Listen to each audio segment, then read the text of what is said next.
En las últimas escenas de una famosa película, la extraviada Arca de la Alianza, la caja que una vez albergara los 10 mandamientos es embalada y abandonada en el sótano de un depósito.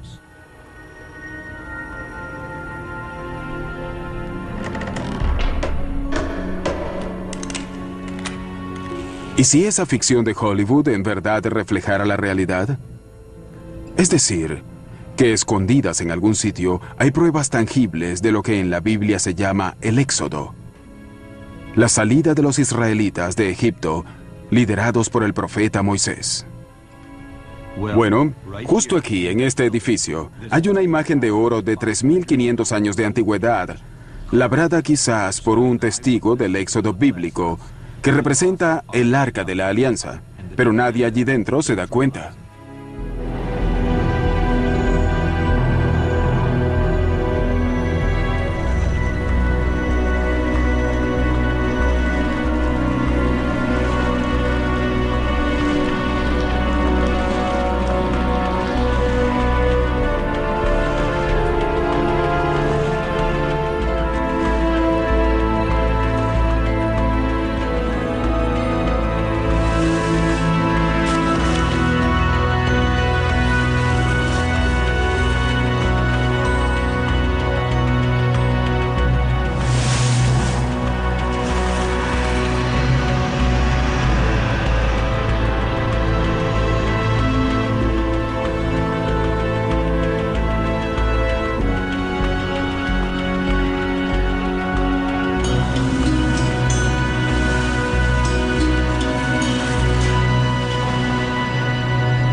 El Éxodo.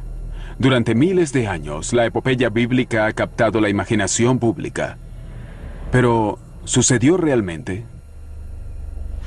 Cuando se trata del Éxodo no hay evidencias de que haya ocurrido y muchas de que no sucedió, así que lo inventaron.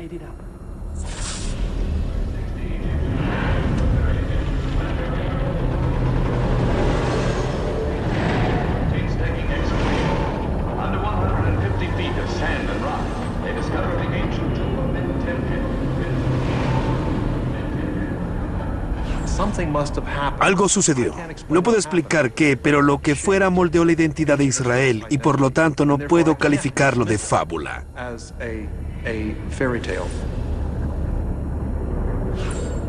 En el Valle de los Reyes, donde 60 faraones egipcios fueron enterrados con un esplendor sin parangón en el resto del mundo, los arqueólogos... ¿Qué debemos desenterrar para demostrar el Éxodo? ¿Qué hay que encontrar a fin de probar el Éxodo?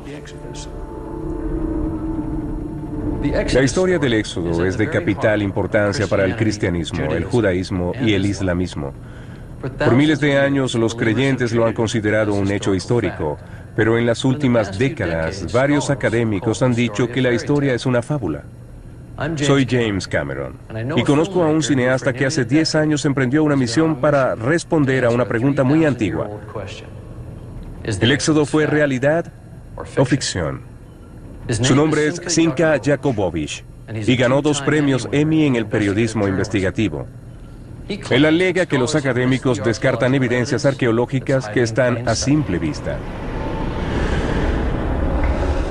Más aún, parece haber encontrado los artefactos al reunir piezas por mucho tiempo olvidadas del gran misterio arqueológico.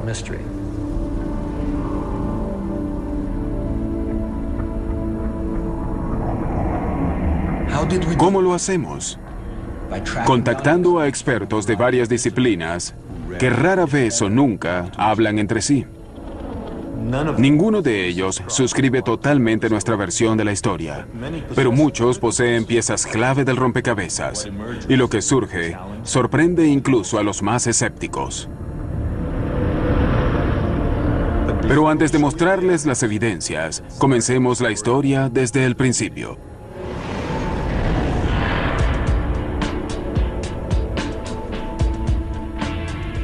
La epopeya bíblica empieza cuando el patriarca hebreo Jacob escapa de la sequía en Canaán, el actual Israel, y se dirige hacia la tierra de la abundancia, la tierra de las pirámides, el antiguo Egipto. Allí, la tribu de Jacob, los futuros israelitas, prosperan en su nuevo ambiente. De hecho, el hijo de Jacob, José, se volvió tan poderoso como los gobernantes de Egipto, los faraones.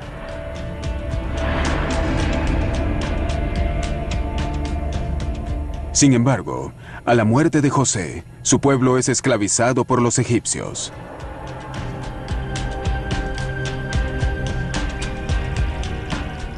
Más de un siglo después, los egipcios temen una revuelta e instituyen la medida de ahogar a todos los primogénitos hebreos. En esa época, nació el tataranieto de Jacob. Para evitar su muerte, el bebé fue puesto en un canasto y escondido en la ribera del río, donde lo encontró la hija del faraón. La princesa lo adoptó y le dio el nombre de Moisés. Al crecer, Moisés se alió a sus hermanos oprimidos y huyó al desierto. 60 años después, regresó para decirle al faraón: «Permite que mi gente se marche». 10 veces el faraón respondió negativamente a su petición, y 10 veces Dios mandó sobre Egipto plagas catastróficas. La última de ellas mató a todos los primogénitos egipcios. Finalmente, el faraón dejó que los israelitas se marchasen, pero luego cambió de parecer y persiguió a Moisés y a sus seguidores hasta la orilla del mar. Parecía que los israelitas estaban atrapados, cuando sucedió algo imposible. El mar se dividió y los israelitas cruzaron a la otra orilla. Moisés condujo a sus seguidores al monte Sinaí, donde recibieron los 10 mandamientos, las leyes que llevarían consigo a la tierra prometida. Muchos académicos consideran que se trata de un mito, y aunque la evidencia salta a la vista, la ignoran. El ejemplo más fehaciente de ello ocurrió en 1947, cuando el arqueólogo Henri Chevrier encontró partes de un monumento pétreo roto o estela, que data de la época de un faraón llamado Amosis, en torno al año 1500 antes de la Era Común o AEC. Es increíble que la estela de Amosis esté cubierta de inscripciones jeroglíficas que parecen relatar la epopeya bíblica. Hoy yace abandonada en el sótano del Museo de El Cairo, y todos nuestros intentos por acceder a ella fueron infructuosos. Así que, utilizando la cincuentenaria descripción de Chevrier, reconstruimos la estela y le pedimos a un renombrado egiptólogo que nos hablara de ella. La estela es muy interesante. Data del reinado de Amosis y narra una enorme catástrofe sucedida en Egipto. No sabemos a ciencia cierta de qué se trató, pero hubo lluvia, truenos y relámpagos. Una tormenta así rara vez ocurre en el noreste de África, porque es una zona árida. Me resulta peculiar que la tradición bíblica preserve el recuerdo de plagas, ya que éstas implican cataclismos climáticos. Y justo en esa época tenemos esta curiosa estela. Esta curiosa estela pudiera ser clave al enigma del Éxodo. Examinémosla con cuidado. La Biblia dice que para la época del Éxodo hubo una gran tormenta. La estela de Amosis también menciona una gran tormenta.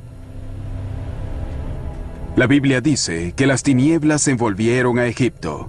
La estela dice que Egipto se sumió en las sombras.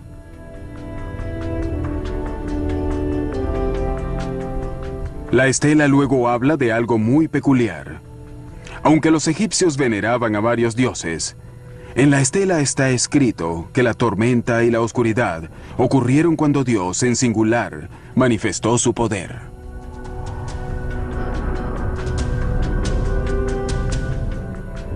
La Biblia describe al faraón, pero no lo nombra. Gracias a esta estela, ahora sabemos su nombre: Amosis. Y ahora que sabemos quién es, quizás sea hora de conocerlo. Estamos en el Museo del Cairo, donde se conservan algunas de las momias más famosas halladas hasta ahora. Vinimos acá en busca del faraón Amosis, el hombre que, en nuestra opinión, era el faraón en la época del Éxodo. ¿Vas a usar el flash? Al principio, no pudimos ubicarlo, pero encontramos a su padre, Sequenenre Tao II. Si estamos en lo cierto, él fue uno de los faraones que oprimió a los israelitas. Según varios estudios, su cráneo fue destruido por hachas enemigas.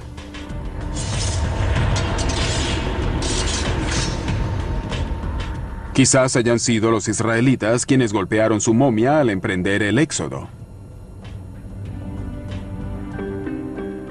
Continuamos nuestra búsqueda de Amosis. Fue difícil ubicarlo porque lo habían archivado mal. Pero sí localizamos a dos de sus esposas bajo algunos escombros en uno de los talleres del museo. Hola, ¿podemos descubrir a la esposa de Amosis? No se puede mover sin autorización.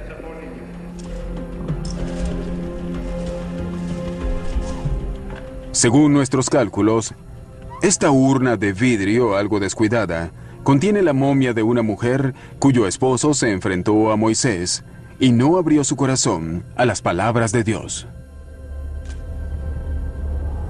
Por fin ubicamos al faraón Amosis. He aquí al hombre que enfrentó a Moisés.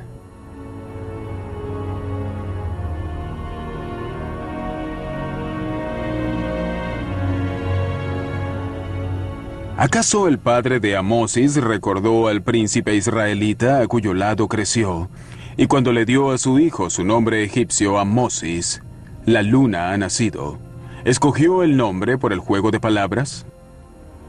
En hebreo, Amosis significa el hermano de Moisés.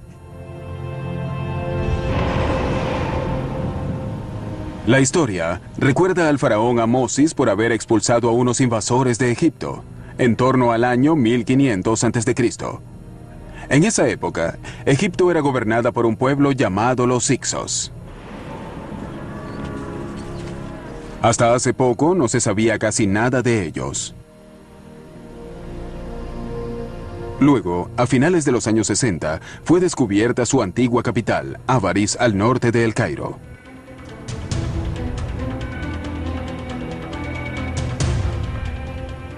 No se le ha permitido a nadie filmar en Avaris.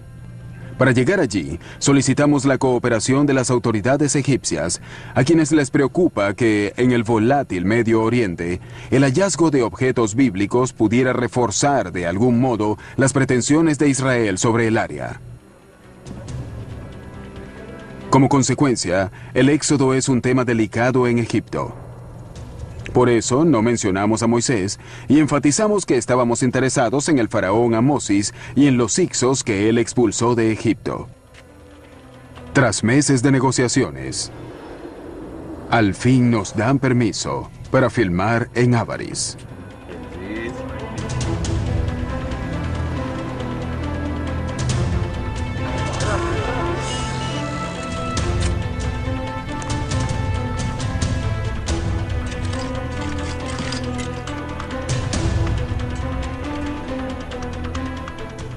Esta es Avaris, una ciudad amurallada y dominada por palacios.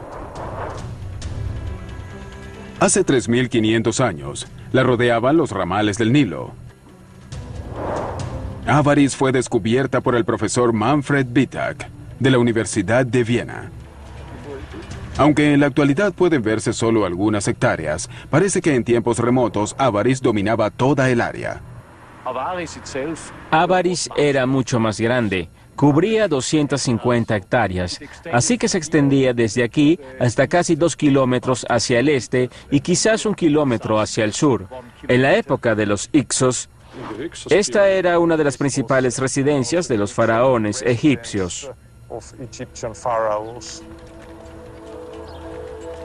La historia egipcia relata que los Hicsos, que gobernaban la poderosa Avaris, eran semitas, como los israelitas.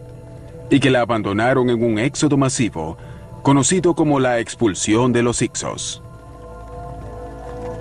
En la Biblia aparece la historia de los semitas que abandonan Egipto dirigiéndose hacia el este. Al mismo tiempo, independiente de la Biblia, tenemos la historia de los Hicsos expulsados de Egipto. Creo definitivamente que ambas están relacionadas y describen el mismo acontecimiento desde dos puntos de vista totalmente diferentes.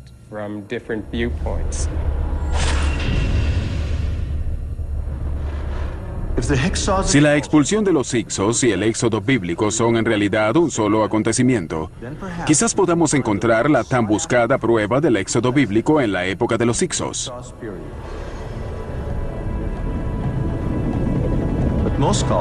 Pero numerosos expertos dicen que estos y los israelitas no se pueden equiparar, porque los Hicsos abandonaron Egipto cientos de años antes de que naciera Moisés. También dicen que no se puede alterar la cronología del antiguo Egipto. Se puede jugar con las fechas egipcias, adelantarlas 10 años o quizás retrocederlas, pero no puede sumarles ni restarles 50 o 100 años. No es posible y sin embargo muchas personas lo hacen en un intento por ajustar la cronología a su noción predeterminada de la historia bíblica. Pero quizás debamos hacerlo, porque ¿qué pasaría si se hubiese ubicado el éxodo en la época equivocada? Imaginen la confusión si en el futuro los estudiosos ubican la Segunda Guerra Mundial en los años 90. No tendrían ninguna evidencia de que haya sucedido.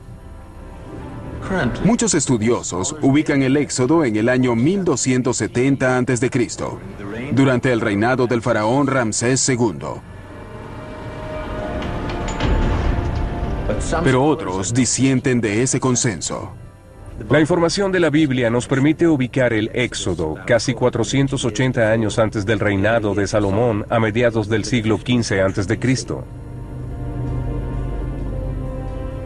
Los cálculos del profesor Bimson trasladan al Éxodo de su fecha actual, 1270 a.C., al año 1470 a.C., a menos de 100 años de la fecha tradicional de la expulsión de los Hicsos.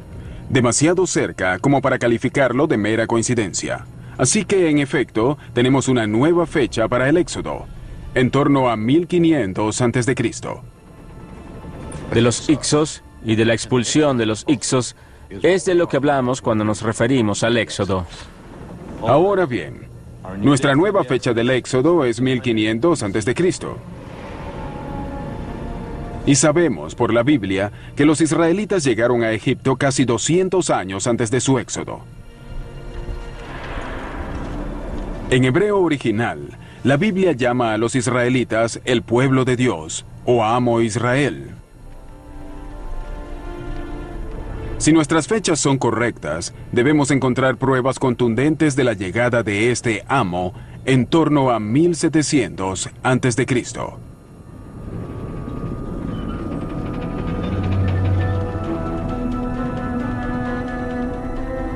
400 kilómetros al sur de Avaris está la tumba de Beni Hassán, que data de 1700 a.C. Como nadie había buscado evidencias del éxodo en este período, nunca se relacionó con la historia bíblica. Y sin embargo, contiene un mural muy bien conservado que ilustra una antigua migración hacia Egipto desde el área del actual Israel.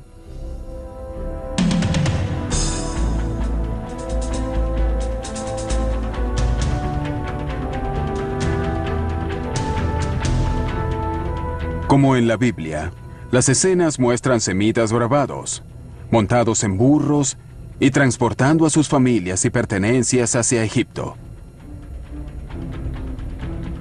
Como los israelitas bíblicos usan túnicas multicolores. Los jeroglíficos en este muro llaman a estas personas Amo, el pueblo de Dios. Buscando en el lugar correcto y en la época correcta, somos los primeros en reconocer esta instantánea real de la migración de los israelitas bíblicos hacia Egipto. La Biblia relata que, para la época de su llegada, Un israelita ascendió a las más altas esferas del poder egipcio.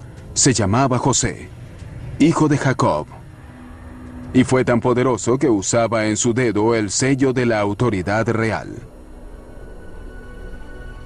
Descubrir el sello de José en Avaris probaría que los israelitas llegaron aquí justo en la época que indica nuestra secuencia cronológica.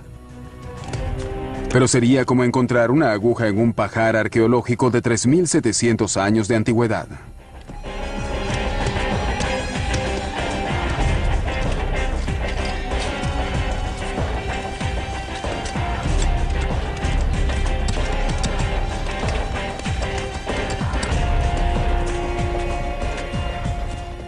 Por increíble que parezca, se halló precisamente en la capa arqueológica que esperábamos. El profesor Manfred Wittak halló nada más y nada menos que los 9 sellos usados por los funcionarios de la corte de José. Inscrito en ellos aparece el nombre hebreo Jacob, el padre de José. Es extraño que encontrásemos 9 sellos con la inscripción Yaakov que es un nombre bíblico. Por cierto, el original quizás estuviera montado sobre un anillo. Este es otro acertijo. ¿Es realmente un acertijo? No si usamos nuestra cronología. Es el único caso en que un nombre hebreo aparece en un sello real egipcio y conecta directamente a Avaris con la Biblia. Pero el profesor Wittak evita inmiscuirse con la cronología bíblica. Está bajo la constante vigilancia de las autoridades egipcias, quienes han impedido el paso del público a Avaris.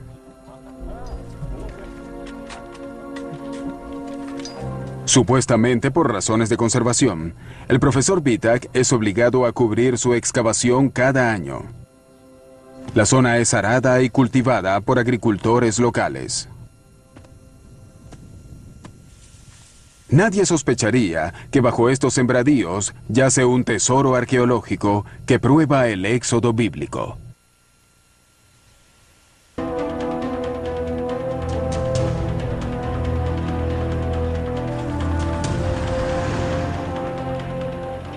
Tras hallar evidencias contundentes de la llegada de los israelitas a Egipto y su ascenso al poder, vamos en busca de pruebas arqueológicas de su caída y de la esclavitud que causó el éxodo.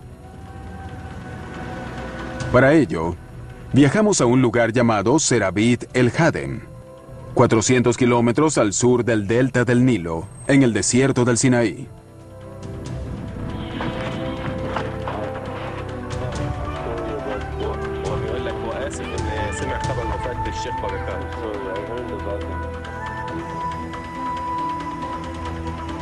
Por miles de años, los egipcios extrajeron turquesas de aquí. A menudo utilizaron esclavos.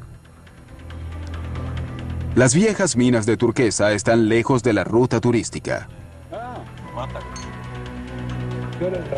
Y los únicos que conocen cómo llegar a ellas son los beduinos, quienes viven al pie de las minas. Una vez oí que los beduinos hacen como el profeta Musa. Saben cuáles piedras contienen agua y las abren, ¿es cierto? Llegamos, presentamos nuestros respetos al jeque local y contratamos a uno de sus hijos como guía. Bien, vamos.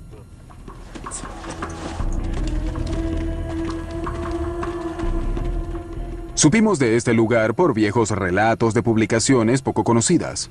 Vinimos acá a encontrar evidencias de los esclavos que Moisés guió a la libertad. Pero aunque hallemos pruebas de su presencia, ¿cómo estar seguros de que eran israelitas? La Biblia nos brinda 2 claves. Primero, los seguidores de Moisés no usaban jeroglíficos como los egipcios. Por el contrario, la tradición bíblica señala que usaban una forma primitiva de escritura alfabética. Además, los israelitas no adoraban a los dioses egipcios, sino a un solo Dios, a quien la Biblia llamaba Él.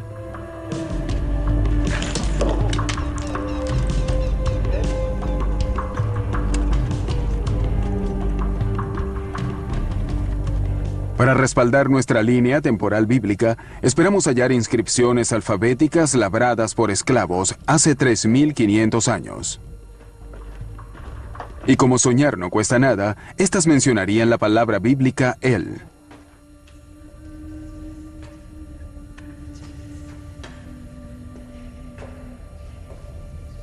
En efecto, hay inscripciones de esclavos acá, y una de ellas es una súplica de hace 3.500 años.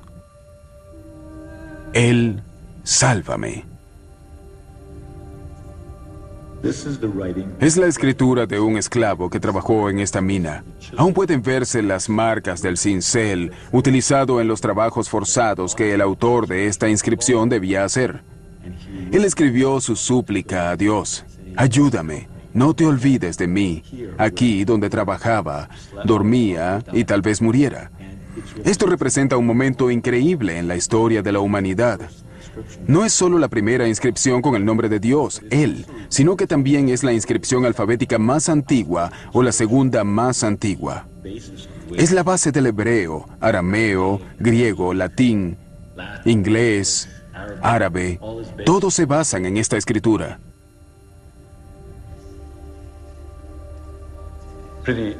Es casi increíble que luego de todos estos años estemos aquí para filmar la súplica de este hombre.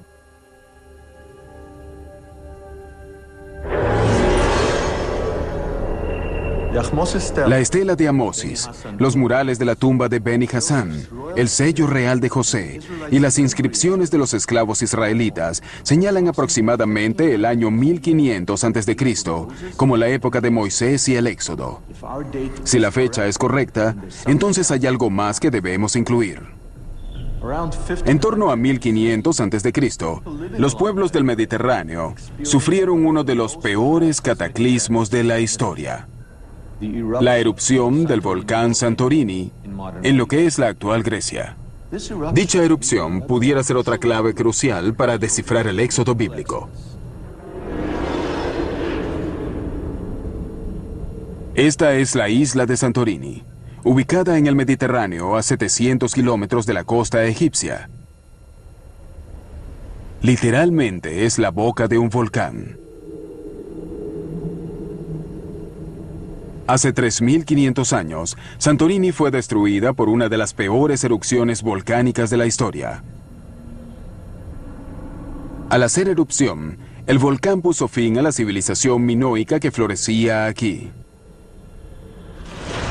Produjo una nube de cenizas que medía 40 kilómetros de alto y 200 kilómetros de diámetro. El sonido de la erupción circundó la Tierra 10 o 12 veces. Poniéndolo en perspectiva, una erupción como la de Santorini sería miles de cientos de veces más potente, más explosiva que la bomba atómica lanzada sobre Hiroshima.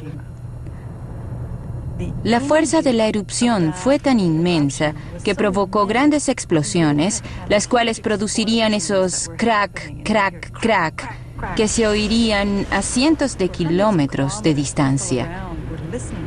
Hubo sismos de magnitud 3, 4, quizás 5 o más. Todo sucedió muy rápidamente. Estoy segura de que la gente que vivía allí pensó que era el fin del mundo.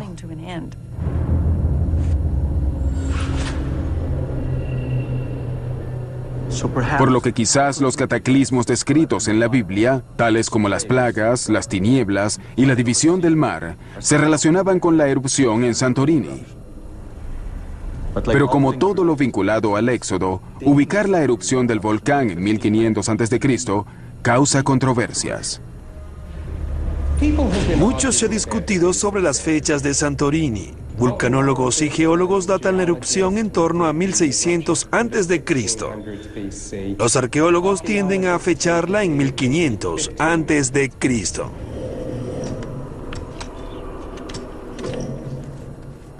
Por su excavación en Avaris, el profesor Vitak no duda en fechar la erupción de Santorini en la época exacta en que ubicamos el Éxodo. Aquí hallamos piedra pómez volcánica de la erupción de Santorini. Desde el punto de vista arqueológico, es muy probable que dicha erupción ocurriera a principios de la 18ª dinastía, en torno a 1500 a.C.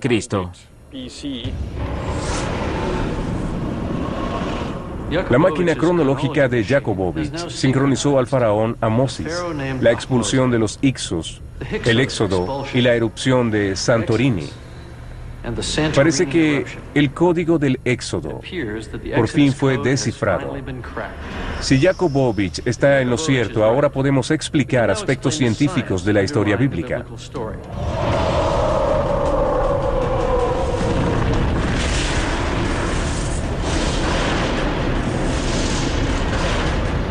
Incluso se podrá aclarar qué causó el mayor milagro de todos: la división del Mar Rojo. Será posible rastrear el mapa bíblico y descubrir el verdadero monte Sinaí, donde la historia del Éxodo llegó a su clímax, cuando Moisés recibió los 10 mandamientos y los colocó en la ahora extraviada Arca de la Alianza.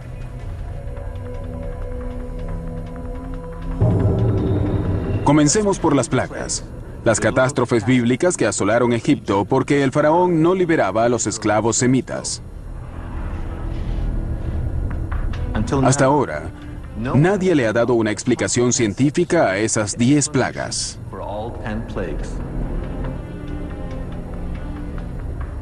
La respuesta comenzó a tomar forma tras volver a la estela de Amosis y descubrir un sincronismo sorprendente con el texto bíblico. La Biblia dice que el Dios de Israel castigó a los dioses de Egipto. Y la estela confirma que las estatuas de los dioses egipcios se derrumbaron.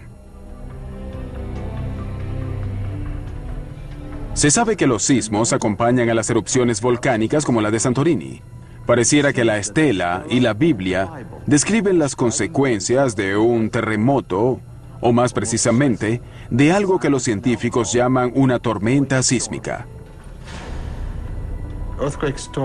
Las tormentas sísmicas son secuencias de grandes sismos que se repiten en una zona extensa. Los mejores ejemplos ocurren en el Mediterráneo oriental, donde hay buenos registros históricos y arqueológicos.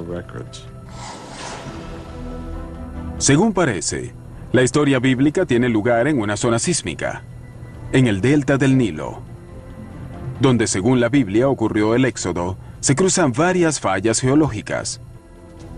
Al este, la gran falla que separa las placas asiática y africana. Pasa bajo el mar de Galilea, el Mar Muerto y el Mar Rojo. Además, hay otra falla que corre debajo del actual canal de Suez y otra que atraviesa el delta del Nilo, bajo la antigua Avaris.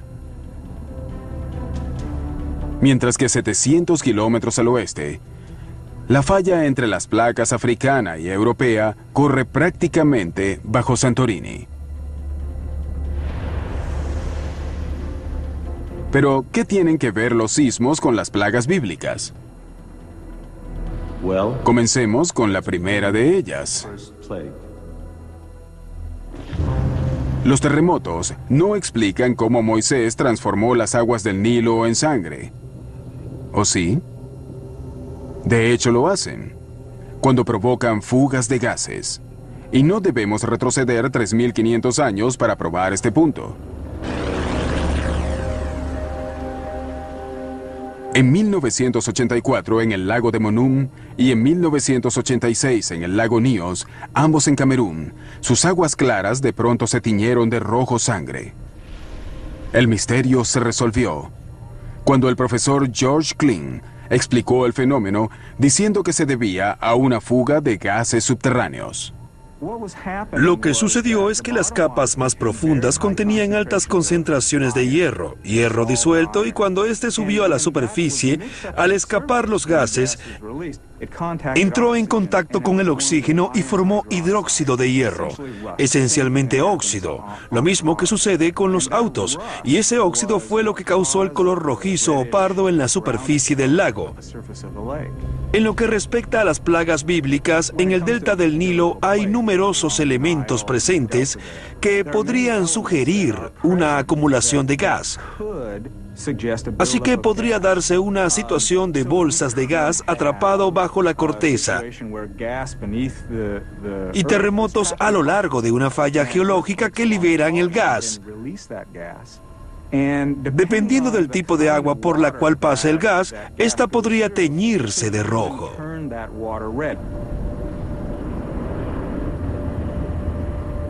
Si las aguas del Nilo se volvieron sanguinolentas debido a una fuga de gas, entonces se habría iniciado la cadena de acontecimientos descrita en la Biblia. Lo primero que ocurre en circunstancias así es que el agua se queda sin oxígeno y todos los seres que viven en ella mueren.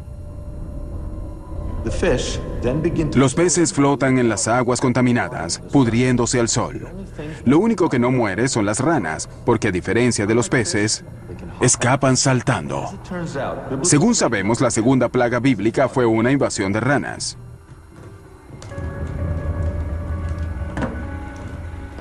La falta de agua causa la aparición de mosquitos, moscas y epidemias entre los humanos y los animales domésticos. No sorprende que la tercera plaga bíblica sea mosquitos, la cuarta moscas y la quinta una epidemia.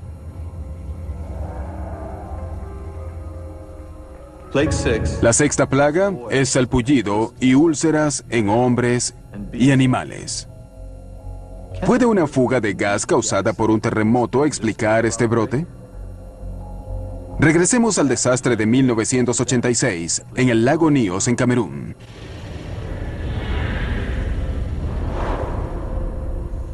Las personas que vivían en los alrededores del lago presentaron salpullido y úlceras muy raras. Resulta que el dióxido de carbono mezclado con el aire los sumió en una especie de coma, lo cual redujo la circulación epitelial y causó úlceras similares a las descritas en la Biblia como la sexta plaga. A pesar de las primeras 6 plagas, la Biblia cuenta que el faraón seguía negándose a liberar a los esclavos semitas. Así que Egipto fue asolada por la séptima plaga, el granizo. Un granizo muy extraño, porque era una mezcla de hielo y fuego. Hasta ahora, los rabinos enseñan que la descripción bíblica no es una metáfora. La séptima plaga fue el granizo, pero la Biblia lo describe de una forma singular. Hielo mezclado con aish, fuego. La idea es que el fuego y el hielo se combinaban, coexistían. La Biblia describe a Dios haciendo un milagro dentro de un milagro, tomando cosas de naturaleza contraria y haciéndolos coexistir juntos. Aunque parezca increíble, un papiro egipcio cuenta la misma historia. Es el papiro de Ipuwer y data, según varios especialistas, de la época de los Hyksos. El papiro de Ipuwer dice específicamente que Egipto fue azotado por un granizo extraño en el que se mezclaban hielo y fuego. Otra pieza del rompecabezas que encaja. Parece claro que los textos bíblicos y egipcios describen algo que los científicos llaman lapilli acrecional o granizo volcánico, que podía provenir solo de la erupción del volcán Santorini. Cuando la nube de ceniza sube muy alto en la estratosfera, esencialmente lo que ocurre es que hay humedad en la atmósfera y también mucho vapor de agua en la nube, así que los pequeños fragmentos de ceniza y cristales forman un núcleo muy similar a una piedra de granizo. En otras palabras, Egipto sufrió una lluvia de hielo y fuego, justo como lo describe la Biblia. Pareciera que los sismos y las consiguientes erupciones volcánicas y fugas de gas explican muy bien las primeras 7 plagas y también aclaran la octava. Las langostas. Las langostas migran en enjambres. Puede haber entre 40 y 80 millones de langostas adultas en cada kilómetro cuadrado. El frío disminuye su temperatura corporal y las hace aterrizar en gran número. El granizo volcánico y los trastornos climáticos causados por la erupción de Santorini podrían haber obligado a enormes enjambres de langostas muy comunes en esta zona a aterrizar repentinamente en Egipto. Al amainar la lluvia de granizo y subir la temperatura, las langostas retomaron el vuelo, tal y como cuenta la Biblia. Atrapados por las tormentas sísmicas y sus consecuencias, los egipcios se enfrentarían a la última fase de la erupción de Santorini, o lo que la Biblia llama la novena plaga, las tinieblas.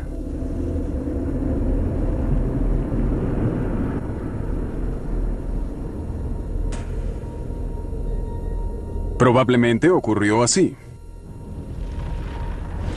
En los meses previos a la erupción, la actividad sísmica en todo el Mediterráneo oriental provocó que la placa africana se deslizara por debajo de la placa europea. El agua de mar se convirtió en vapor, bulló a través del magma. Este, a su vez, generó presión y selló por algunos puntos débiles de la corteza terrestre, lo que causó pequeñas erupciones, hasta provocar una enorme. Esa erupción definitiva generó una nube de ceniza de casi 40 kilómetros de alto y 200 kilómetros de diámetro. Cuando la nube de cenizas llegó al delta del Nilo, sumió a los egipcios en lo que la Biblia llama unas tinieblas tan densas que podían palparse. En cuestión de minutos quedaron sumidos en la oscuridad. La ceniza les caía encima. No podían ver y tampoco respirar bien. El sol desapareció y los dejó a oscuras y sin saber qué sucedería a continuación. El hallazgo de piedra pómez volcánica en Avaris parece probar la llegada de la nube de cenizas a Egipto y explica la descripción bíblica de una larga oscuridad. Como algunos quizás aleguen que la pómez flota y que pudo ser llevada a las costas egipcias por olas y las mareas, conversamos con el profesor Jan Daniel Stanley del Instituto Smithsoniano para que nos hablara sobre un hallazgo suyo: cenizas de Santorini en el delta del Nilo, que pudieron llegar allí solo con la nube de cenizas que sumió a Egipto en las tinieblas bíblicas. Debimos analizar de 10.000 a 20.000 granos para encontrar una partícula de ceniza. Conseguimos un total de 40 partículas. No todas lucen igual y en eso se asemejan a las huellas digitales. La ceniza hallada en el norte y noreste del delta del Nilo son partículas individuales que provienen de Santorini. Sin lugar a dudas, el relato del Éxodo, las descripciones que tenemos en Egipto de este polvo volcánico sobre territorio egipcio y la descripción geológica que nos permite ver, tocar y datar esos residuos en el Nilo, describen la misma erupción volcánica enorme.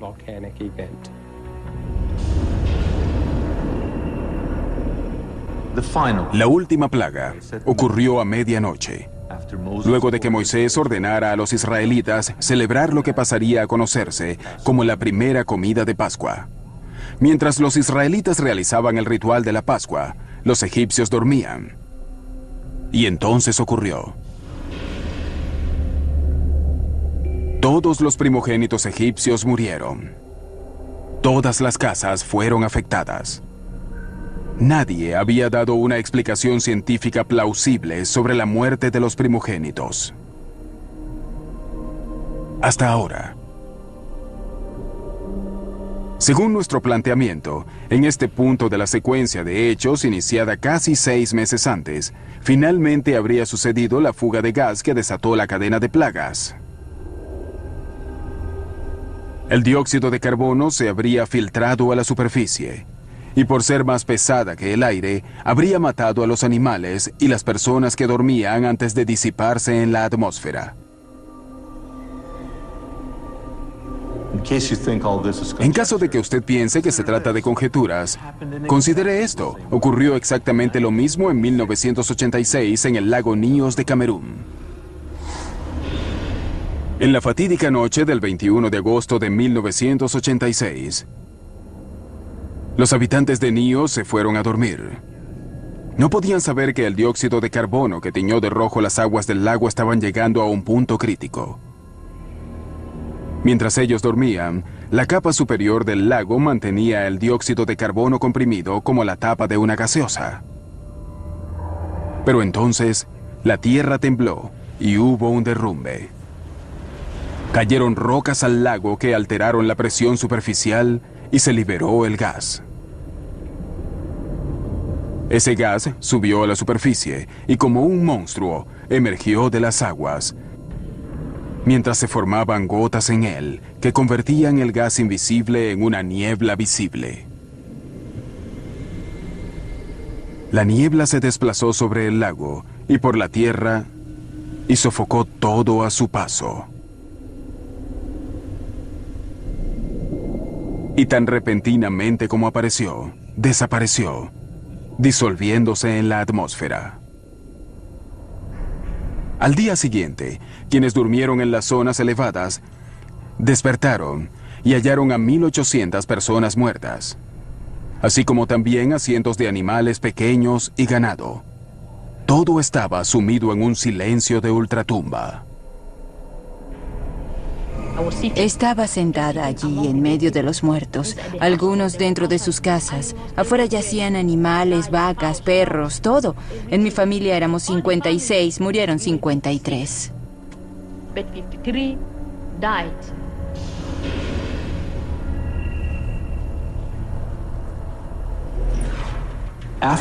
Al morir los primogénitos, el faraón por fin cedió y permitió que Moisés sacara a su pueblo de Egipto. Según la Biblia, lo hizo debido al carácter selectivo de las muertes, por el hecho de que solo los primogénitos murieran. Justo esa selectividad le demostró que Dios había participado. ¿Cómo podemos explicarlo? Los primogénitos egipcios tenían una posición privilegiada. Eran los herederos del trono, propiedades, títulos y demás. Dormían en lechos egipcios muy bajos, mientras sus hermanas y hermanos lo hacían en tejados, cobertizos o carretas. Los israelitas que celebran su primera comida de Pascua no sintieron nada. El gas desplazándose a ras del suelo sofocó a los primogénitos egipcios que dormían en sus lechos. Hallazgos arqueológicos respaldan esta conclusión. En Avaris, el profesor Manfred Bittak halló fosas comunes anteriores o contemporáneas a nuestra fecha para el Éxodo. Las primeras son ejemplos clásicos de antiguas epidemias que mataron a hombres, mujeres y niños. Pero para la época del Éxodo, la que encontró tenía solo cadáveres de hombres. Aquí vemos huesos de principios de la 18ª dinastía. Todos pertenecen a víctimas masculinas. Por el tamaño de las tumbas y el número de cadáveres, creemos que las personas murieron en rápida sucesión y fueron arrojadas al hoyo. Algunas yacen sobre el estómago y otras de costado. Algunos hoyos tienen apenas 20 centímetros de profundidad, con un poco de tierra encima.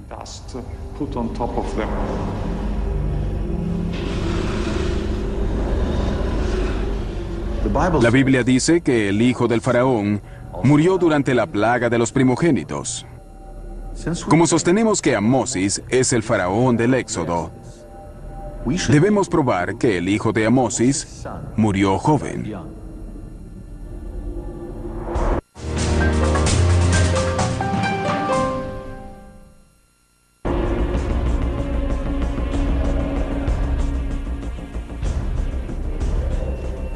Buscando en el Museo de El Cairo, está allí en el anaquel.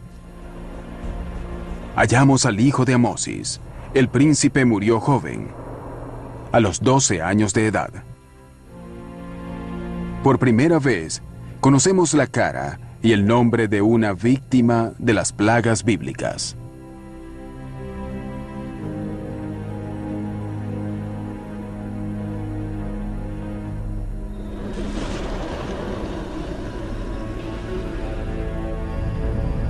Al parecer, la Biblia, la geología y la arqueología cuentan la misma historia.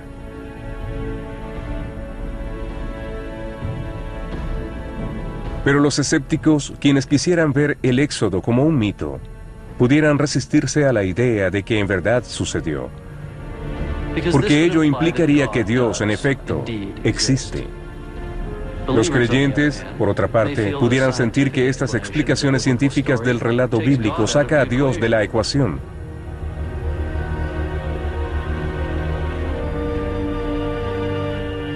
Pero en el libro del Éxodo, Dios no hace a un lado la naturaleza, la manipula.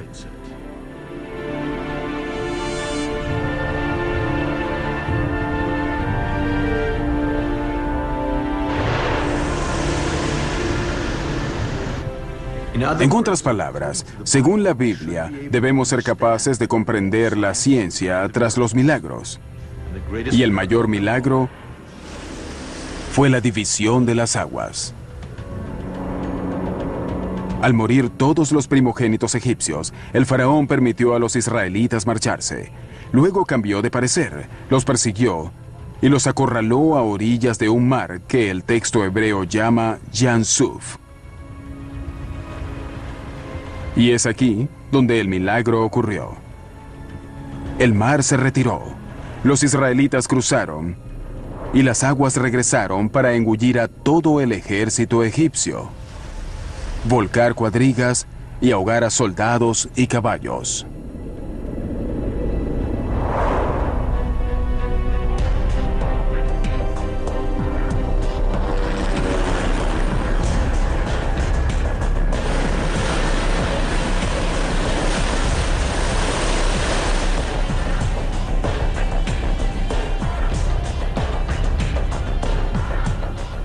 Por años, los investigadores han buscado evidencias del milagro de la división de las aguas.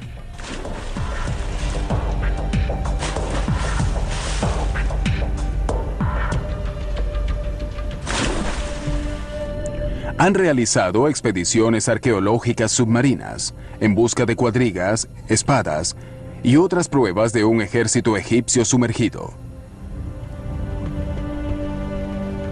Según una teoría, un gran banco semisuperficial en el Mar Rojo pudo quedar expuesto por poco tiempo durante una tormenta y sirvió de puente para que los israelitas atravesaran.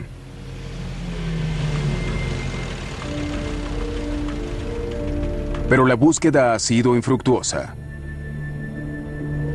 ¿Y si en vez de sumergirnos en el mar, debemos dirigirnos a un lago?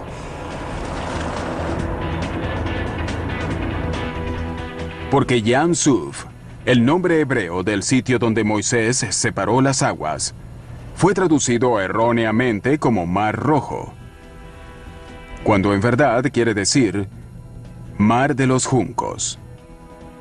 Y los juncos crecen en agua dulce, no en agua salada, en lagos, no en mares. Había que buscar un lago. Pero ¿a cuál lago se refiere la Biblia cuando describe la división del Mar de los Juncos? Va por aquí y por acá, formando un 8, ¿entiendes? Usando nuestras fechas para el Éxodo, rastreamos un antiguo artefacto que indica la ubicación precisa de Yam Suf. Y además nos brinda la primera prueba arqueológica de la división de las aguas.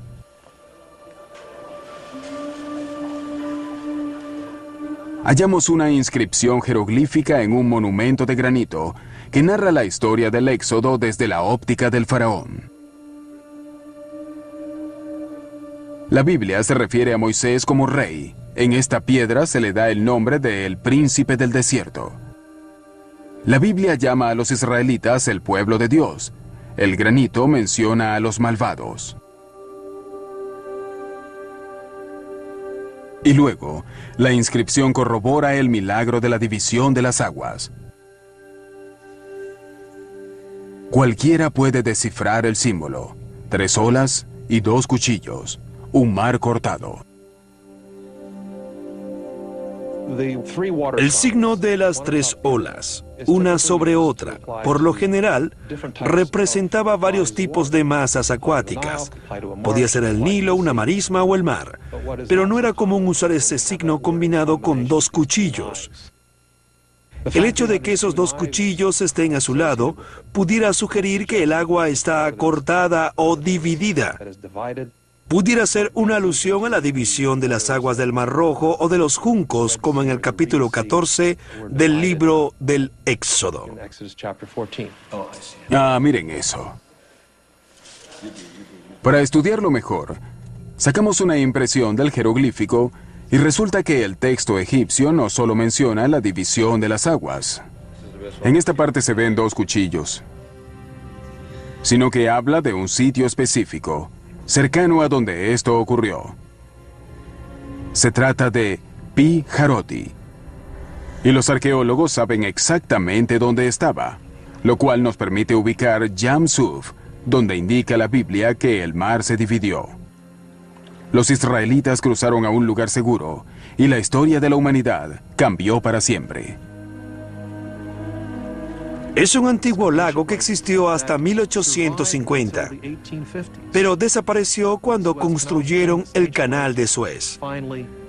El profesor Manfred Bittak, tras un detallado estudio del área, propuso que los egipcios llamaban a este lago Patufi, tierra de las marismas o mar de las marismas. La palabra tuf, que en egipcio significa juncos, es similar a suf en hebreo. Así que Yam Suf, según sugiere, era el nombre de esta masa de agua. Ahora se llama Lago El Balaj. Lago El Balaj significa en hebreo el lago donde Dios devoró.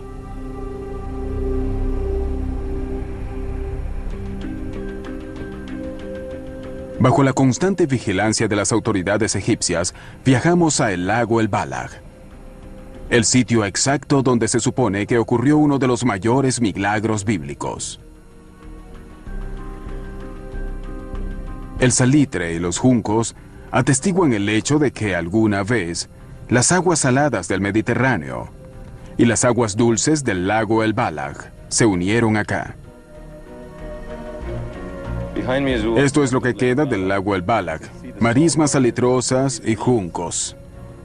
Toda la zona era un gran lago o un mar, pero debido al canal de Suez, actualmente uno puede caminar o pasar en auto por el mar de los juncos. Uno de los problemas hoy en día es que la gente saca un mapa e intenta hallar dónde estaban esos lugares de los cuales habla la Biblia. Pero no se puede usar un mapa moderno, sino uno de hace 3000 años. Así que estamos trabajando en eso, tomando imágenes satelitales en las cuales podamos ver las depresiones de lagos antiguos y comprender cómo lucía el delta noreste de Egipto hace 3500 años atrás. Identificar el sitio preciso de Yam Suf nos permitirá explicar el milagro de la división del mar. Esta fotografía satelital muestra que el lago El Balaj está cerca del borde del delta del Nilo, donde el cieno se acumula y desprende con regularidad. Cuando el faraón persiguió a los israelitas hasta las orillas del lago El Balaj, la intensa actividad sísmica que causó las 10 plagas y la erupción en Santorini habría provocado que el delta se deslizara hacia el Mediterráneo oriental. Mientras millones de toneladas de tierra se precipitaban, el borde de la placa africana, libre del peso, debió elevarse a 1 metro o 1,5 metros. Es decir, el mar se abrió. El agua quizás cayó en cascadas y se escurrió por charcos y hendiduras, lo que dejó partes secas por donde cruzaron los israelitas.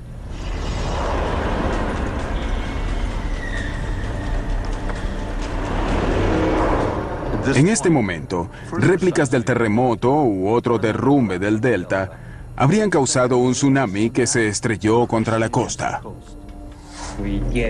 Vimos las consecuencias de un maremoto en Turquía, donde las olas abrieron zanjas 48 kilómetros tierra adentro. Para hacer eso en la orilla, las olas debieron tener la mitad de la altura del edificio Empire State. Y esa es exactamente la descripción que tenemos en la Biblia.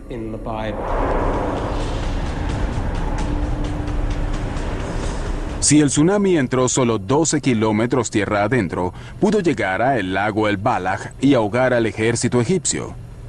Para entonces, según la Biblia, los israelitas estaban fuera del alcance de las olas.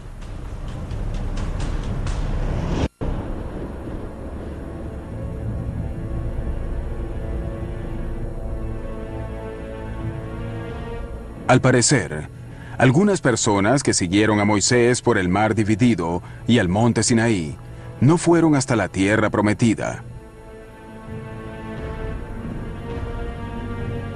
sino que abordaron barcos y emprendieron otro éxodo hacia Grecia.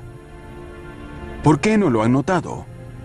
Porque no se les ocurrió buscar en Grecia pruebas de algo sucedido en Egipto. De hecho, hasta hace poco, había pocas evidencias arqueológicas del contacto entre la civilización minoica de la antigua Grecia y Egipto en tiempos de Moisés.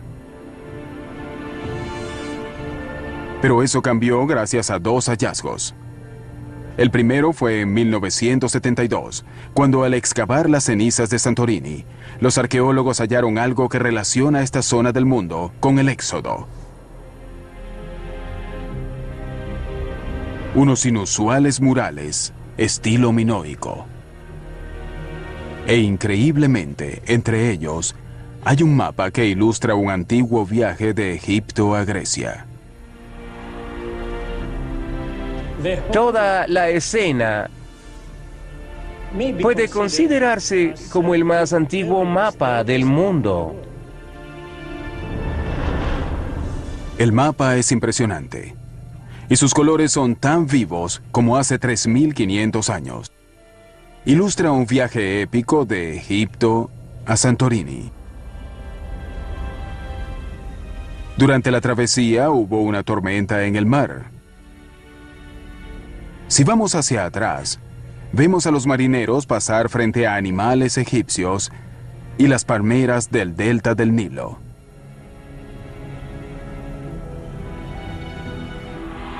El mapa sigue el curso del río y termina en una ciudad mágica, en una especie de isla en el río. La misteriosa ciudad está rodeada de murallas. Hay casas de varios pisos, en cuyas terrazas se ven damas elegantes y un rico puerto. En esa época había un solo puerto en Egipto, similar a la ciudad del mapa, la legendaria Avaris. Hasta finales del siglo XX, no había pruebas arqueológicas del contacto entre Avaris y la civilización minoica de Santorini. En 1992, se descubrieron en Avaris pinturas minoicas perfectamente conservadas, probando que en los tiempos bíblicos en la ciudad residían, además de los israelitas, gente de la antigua Grecia. Muchas personas no comprenden que no había un simple contacto entre el mundo minoico y los egipcios, sino un contacto muy intenso de comercio e ideas. Los egipcios se referían a los minoicos como el único otro pueblo civilizado. No tenían presencia militar en Egipto. Era, digamos, una especie de intercambio comercial. Ahora sabemos del estrecho contacto entre Grecia y Egipto en la época del Éxodo. Así que es perfectamente razonable suponer que algunos de los seguidores de Moisés provenían del área de la antigua Grecia. Y es muy posible que algunos de ellos regresaran a Grecia luego del Éxodo. La Biblia dice que Moisés y sus seguidores abandonaron Egipto con grandes cantidades de espadas y oro egipcio. 3.500 años después, ¿será posible encontrar las espadas israelitas y los tesoros egipcios en Grecia?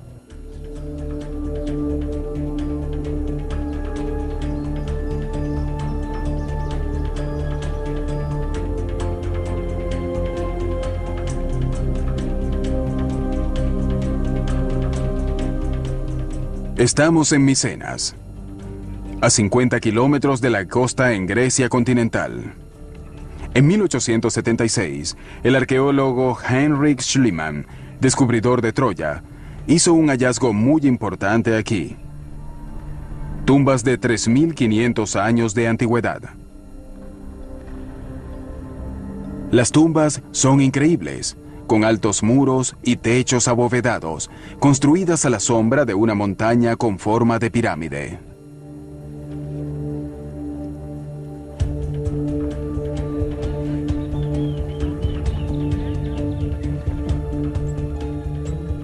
Lo sorprendente es que contenían un tesoro escondido de espadas y oro egipcio.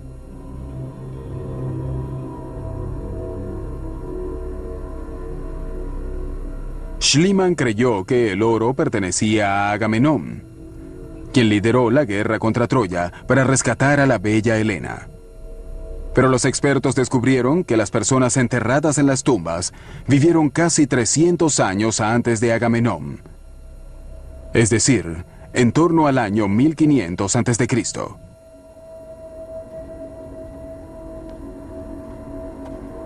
¿Será posible que yazgan aquí algunos seguidores de Moisés? La respuesta está en las lápidas que, según sabemos, estaban colocadas arriba de las cámaras mortuorias. El significado de esas imágenes en las lápidas no había sido descifrado hasta ahora.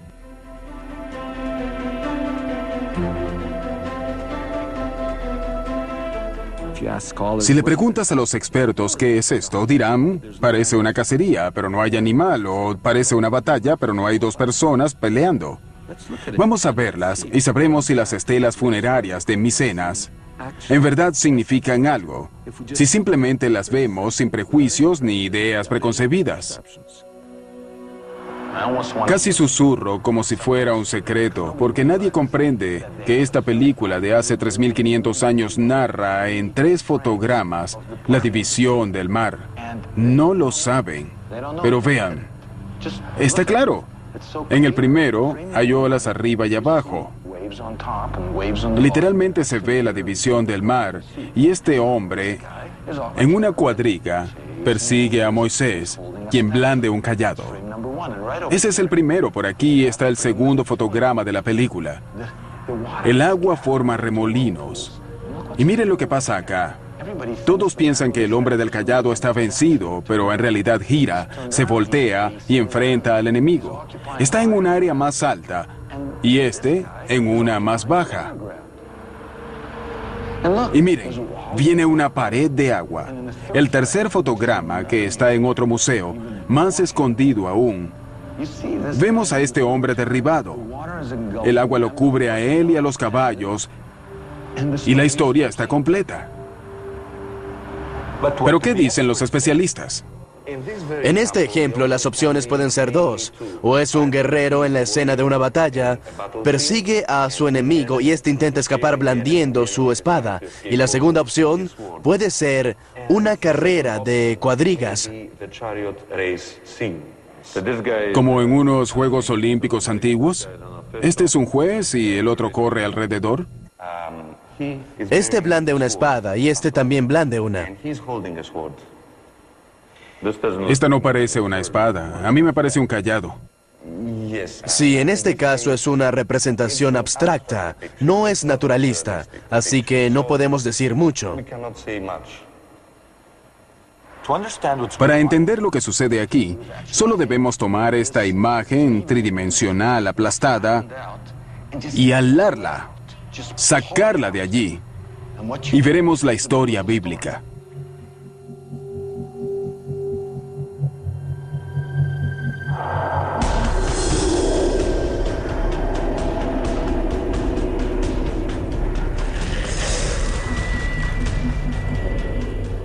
Al unir las tres estelas vemos, justo como relata el libro del Éxodo, a un egipcio en una cuadriga persiguiendo a Moisés por el mar dividido. Luego, Moisés voltea y lo enfrenta. Paredes de agua se levantan y caen sobre los egipcios. Finalmente, jinete, cuadriga y caballo mueren ahogados.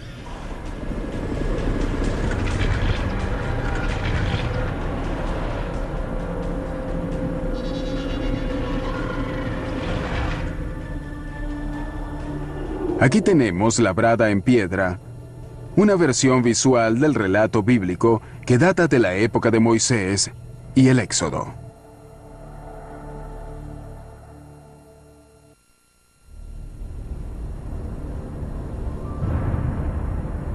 La actividad sísmica que condujo al cruce del mar ahora llevaría a una zona de incendios petroleros en esta área rica en hidrocarburos.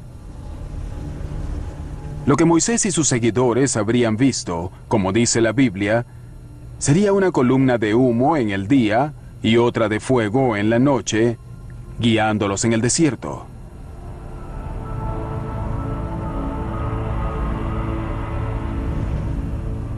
Si interpretamos bien las evidencias y tenemos razón sobre la ubicación del mar dividido, podremos entender las distancias indicadas en la Biblia. Quizás hasta podamos ubicar el legendario Monte Sinaí, donde según las Escrituras, Dios se apareció ante Moisés. Muchos alegan que identificar el Monte Sinaí sería determinante para corroborar el relato bíblico.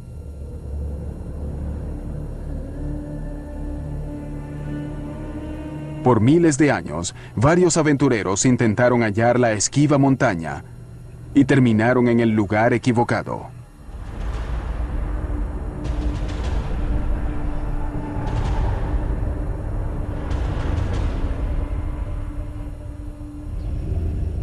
El monte Sinaí más popular es la sede de un monasterio del siglo III.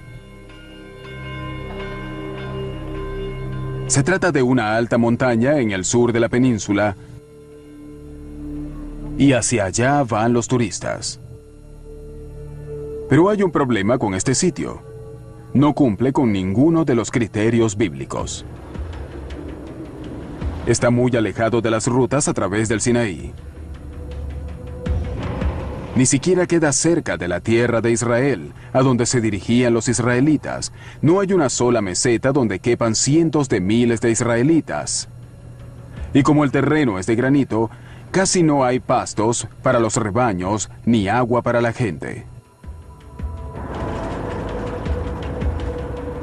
Así que, ¿dónde está la montaña de Dios? Al seguir a Moisés hacia el desierto, había solo 4 rutas que los israelitas podían tomar. La del norte, la del sur y las 2 centrales. La Biblia señala en forma explícita que no fueron al norte, y la geografía descarta la del sur.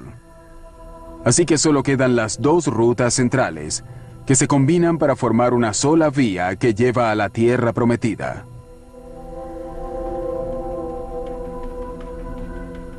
Es la única vía posible porque al sur hay montañas traicioneras y al norte están las dunas arenosas del desierto.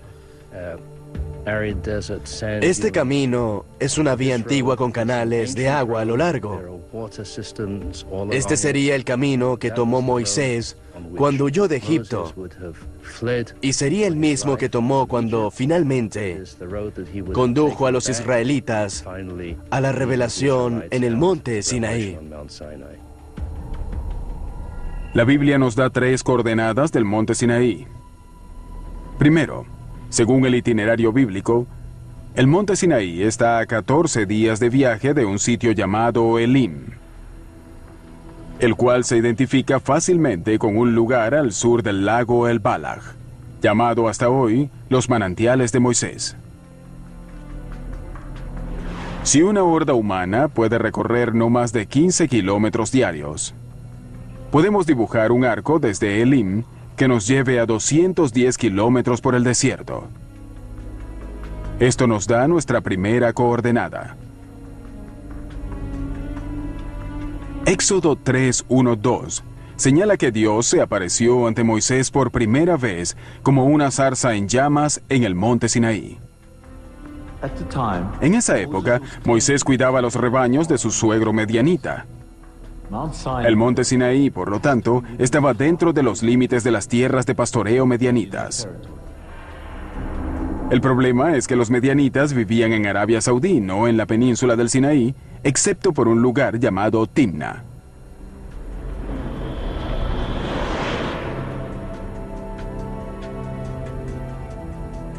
Aquí los arqueólogos hallaron restos de rebaños medianitas, e incluso murales medianitas. Si Moisés cuidaba rebaños medianitas en Sinaí, este sería el único lugar para acampar. Y basándonos en las prácticas de pastoreo locales, el monte Sinaí estaría a no más de 45 kilómetros de Timna. Esto nos da la segunda coordenada. La tercera coordenada bíblica para buscar el monte Sinaí aparece en Deuteronomio 1:2, el cual dice que la montaña de Dios queda a 11 días de viaje de un lugar llamado Kadesh Barnea. Hoy, casi todos los arqueólogos ubican el Kadesh Barnea bíblico en el oasis de Tel el Kudirat, en el centro norte del Sinaí. Usando los 15 kilómetros diarios como parámetro, dibujemos el último arco en el desierto a 165 kilómetros de Kadesh Barnea, lo cual nos deja con una zona pequeña que cumple con todas las coordenadas bíblicas. Aunque en esta área tan reducida hay muchas montañas, una pista nos permite identificar con exactitud el pico preciso.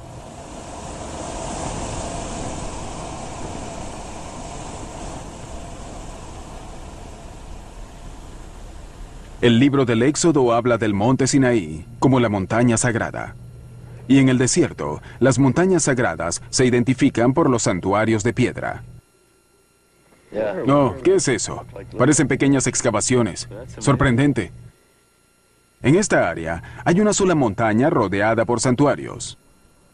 Y en la actualidad recibe el nombre de Jebel Hashem el Tarif.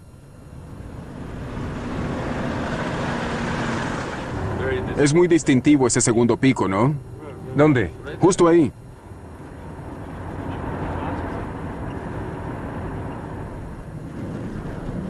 Aunque toda el área está en medio de una zona militar, pudimos entrar.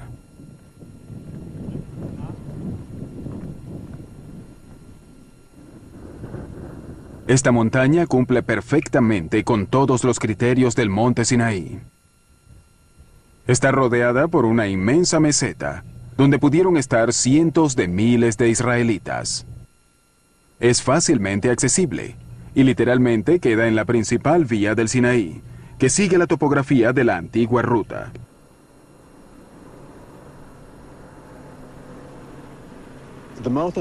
La montaña no es muy alta, se eleva apenas 200 metros sobre la meseta, pero es muy conspicua.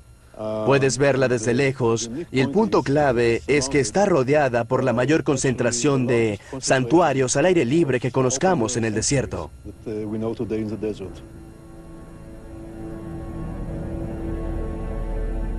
Si tenemos razón, hace 3.500 años Moisés subió a esta montaña y recibió los 10 mandamientos en la cima.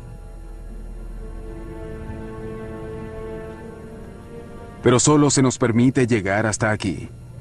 Nuestro equipo de filmación sobresale como un dedo levantado en esta zona militar. El ejército egipcio nos prohíbe continuar. No podemos subir a la montaña para confirmar la teoría de que es el Sinaí.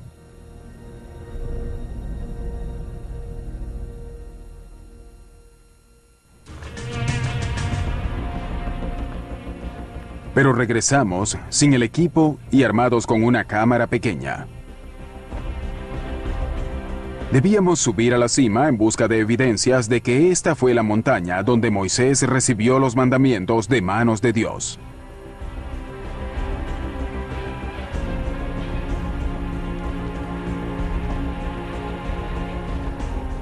¿Qué debemos encontrar para probar que es el Sinaí? La Biblia dice que la montaña tiene características únicas. Si es esta, debe tener una hendidura. Un podio natural donde Moisés se paró y desde allí habló a su gente. Como toda montaña sagrada, tendría tumbas de hombres santos en la cima y debería haber evidencias de manantiales en la cima del monte. Una característica muy rara que, según la Biblia, diferencia al Sinaí de otras montañas en el desierto. Al llegar a la cima, hallamos cómo debía ser. La hendidura, sobre un anfiteatro natural. Desde aquí, la voz de Moisés se habría oído muy lejos.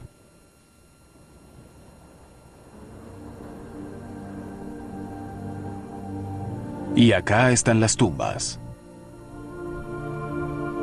Cada una es un círculo de 6 metros de diámetro y asemeja una plataforma.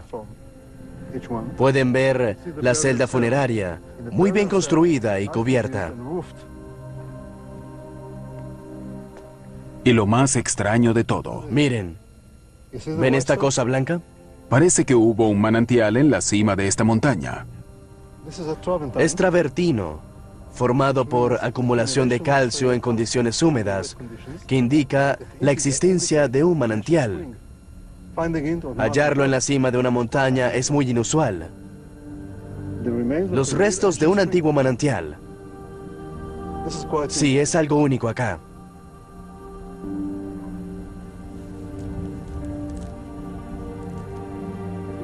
Toda la evidencia indica que esta montaña es el monte Sinaí, donde según la Biblia, las palabras ahora grabadas en la imaginación humana se oyeron por primera vez. Yo soy Dios, tu Señor, quien te sacó de Egipto, un lugar de esclavitud. No adorarás a otro Dios sino a mí. No idolatrarás estatuas, tallas ni imágenes. No dirás el nombre de Dios, tu Señor, en vano.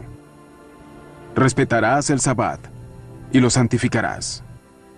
Honrarás a tu madre y a tu padre. No matarás. No cometerás adulterio. No robarás. No levantarás falso testimonio contra tu prójimo y tampoco envidiarás su casa. No desearás a la mujer de tu prójimo.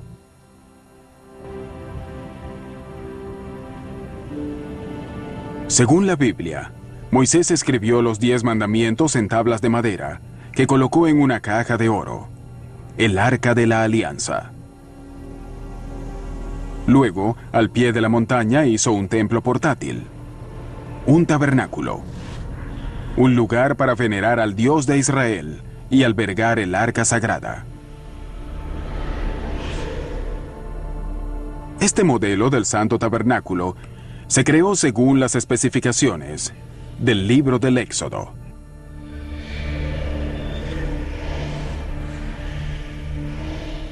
En la época del Éxodo, al aproximarte a la entrada, encontrabas un velo de 7 metros de alto.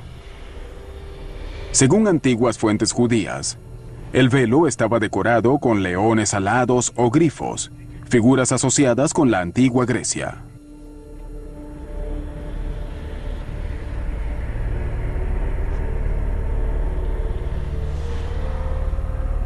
Solo los sacerdotes podían pasar al atrio. donde había un altar de 4,5 metros de alto para sacrificar animales. En un ritual diario, los sacerdotes llevaban a los animales por la rampa y la sangre de los sacrificios ungía los cuernos del altar.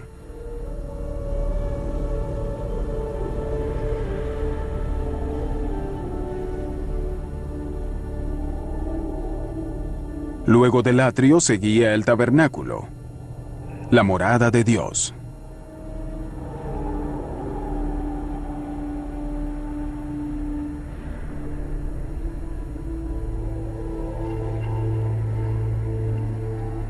Solo Moisés, su hermano Aarón y los hijos de éste entraban ahí.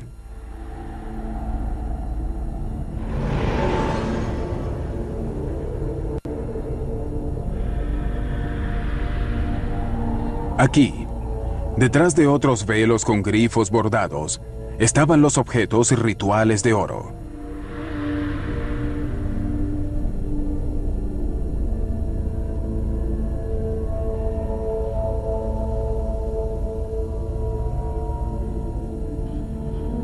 Y en el fondo estaba el lugar santísimo, donde había un solo objeto, el más sagrado, el Arca de la Alianza.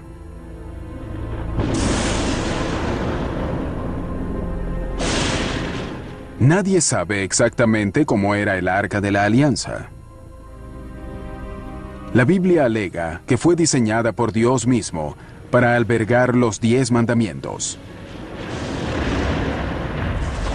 Basándose en las descripciones del libro del Éxodo, se ha intentado reconstruirla completamente, con todo y varas para transportarla, y la tapa de oro ornada con aves.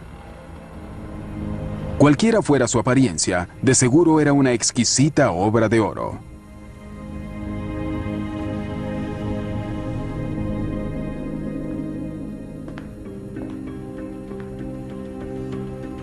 La Biblia dice que una tribu llamada Dan ayudó a elaborar el Arca de Oro. ¿Será una coincidencia que Homero llame a la gente enterrada en Micenas Danoi?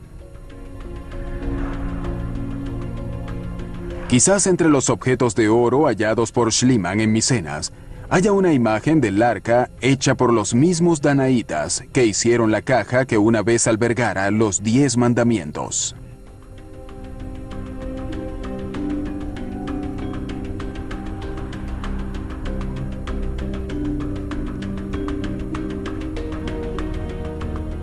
Es increíble que entre todos estos objetos de oro haya una alhaja sacerdotal que nadie nota ni menciona. Hasta ahora, los expertos suponían que esta era la representación de un solo objeto. Pero nosotros creemos que esta imagen de 3.500 años representa 3 objetos legendarios vistos de frente.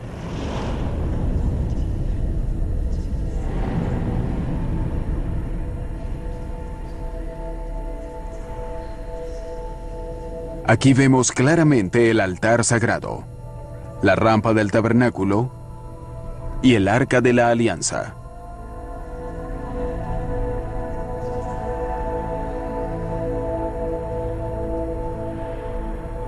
Al fin sabemos cómo era el Arca de la Alianza.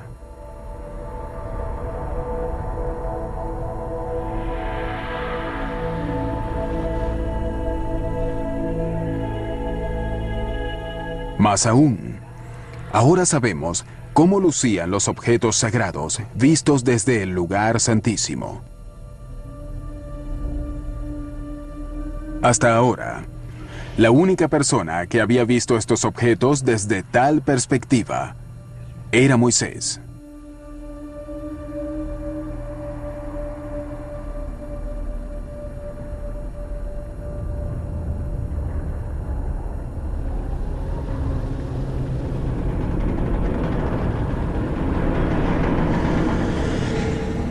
Al comenzar este viaje, preguntamos, ¿fue el éxodo bíblico realidad o ficción? Pienso que se han representado argumentos válidos para decir que el éxodo es un hecho histórico.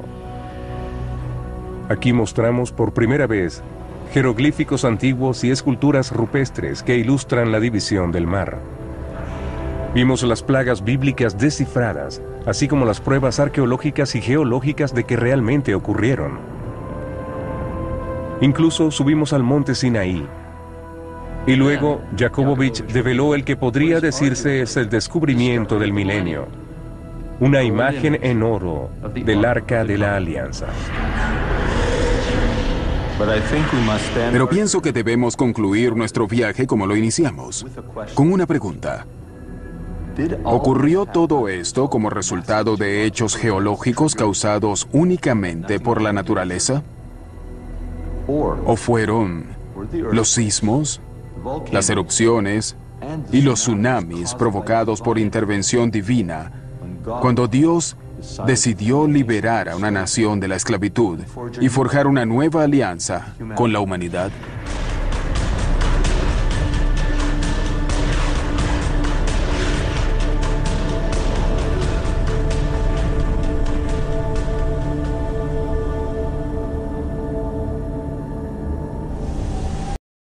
Na na na na na na na na na na na na na na na. Nay nay na nay, nay nay na na nay, na na nay nay nay na na na nay, nay nay na na na nay.